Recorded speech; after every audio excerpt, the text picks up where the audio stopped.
The Eastern Front, 1941.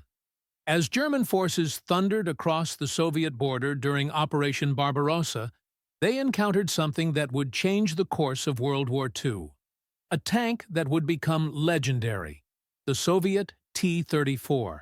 In the early months of the war, German tank crews in their Panzer IV tanks felt nearly invincible.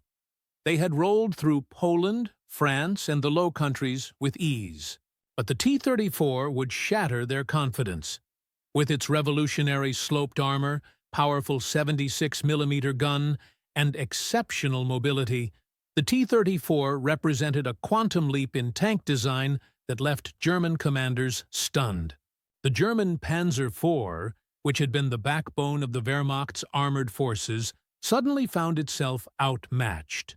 Its 50mm main gun struggled to penetrate the T-34's innovative armor, while the Soviet tank could destroy the Panzer IV from considerable distances. German crews reported their shots bouncing harmlessly off the T-34's sloped surfaces, while return fire from Soviet guns cut through their own armor with devastating effect.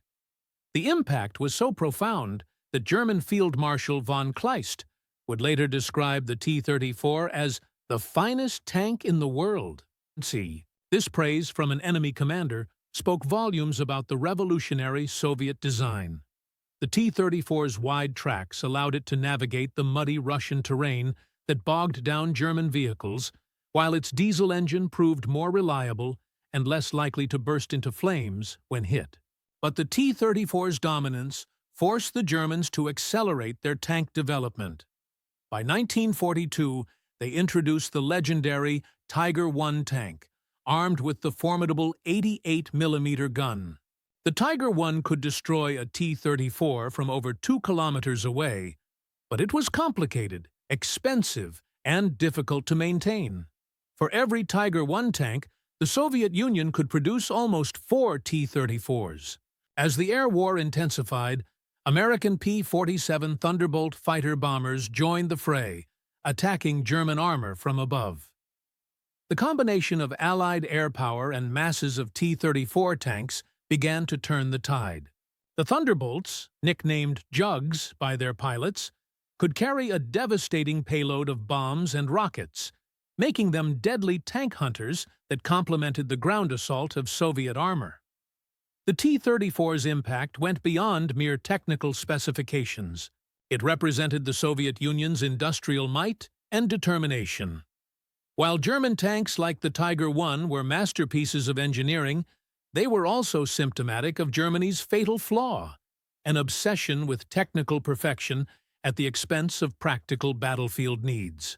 The T-34, by contrast, was designed for mass production, with simple, effective components that could be manufactured by workers with minimal training. By 1943, the battlefield had transformed.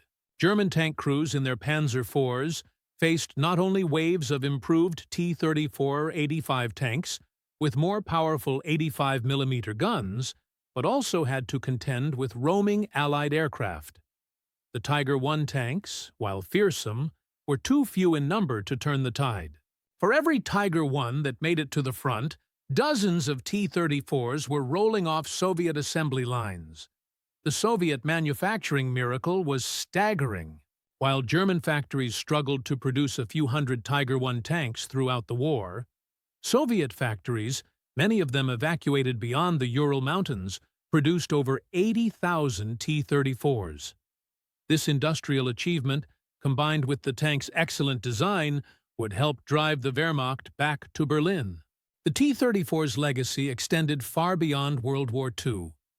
Its design influenced tank development worldwide, and its basic principles, sloped armor, wide tracks, and emphasis on mobility, became standard features of post-war tanks.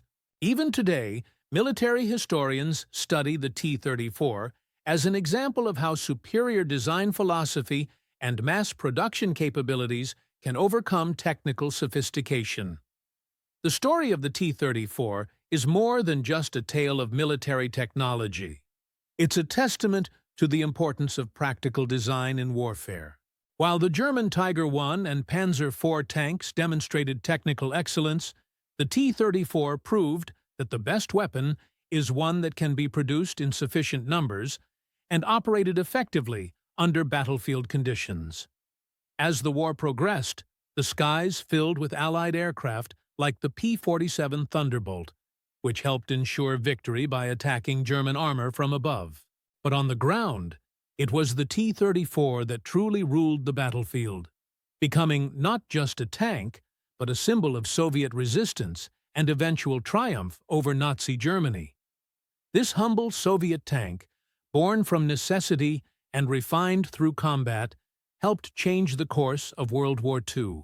It proved that sometimes the best weapon is not the most sophisticated or expensive, but the one that can be produced in large numbers, operated effectively, and maintained under the harsh conditions of war.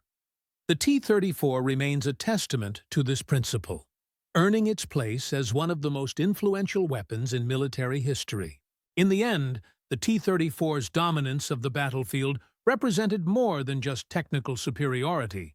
It embodied the industrial might and determination that would eventually lead the Allied powers to victory in World War II. Its legacy lives on, not just in military museums, but in the fundamental principles of armored vehicle design that continue to influence military thinking to this day.